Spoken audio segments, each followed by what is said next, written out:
दगडूशेठ गणपती मंदिरात सुद्धा माघी गणेशोत्सवाचा उत्साह पाहायला मिळतोय। माघी गणेशोत्सवानिमित्त मंदिरात आकर्षक आरास करण्यात आली आहे। पहाटे 4 ते 6 दरम्यान स्वराभिषेक कार्यक्रम पार पडला। दगडूशेठ गणपती मंदिरात माघ शुद्ध चतुर्थी गणेश जन्म सोहळा साजरा करण्यात येतोय।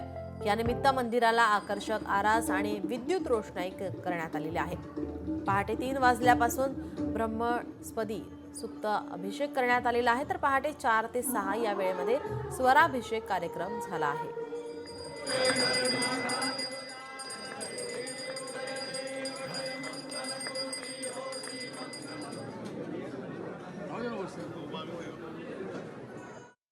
आजचा हा विनायक अवतार हा ऋषी काश्यप आणि देवी आदिती यांच्या घरी देवांतक आणि नरांतक या राक्षसांचा वध करण्यासाठी गणपती बाप्पांनी लीलेच्या स्वरूपात हा अवतार धारण केला। दुष्ट प्रवृत्तींवर विजय मिळवण्यासाठी हा अवताराचं प्रयोजन आहे।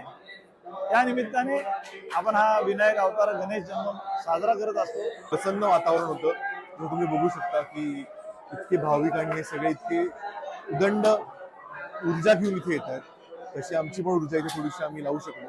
खरंच आम्ही नतमस्तक आहोत बाप्पासमोर। बाप्पाचे आशीर्वाद आहेत, त्याच्यामुळे आज आम्ही इथे सेवा केली आणि हा एक मान आम्हाला मिळाला।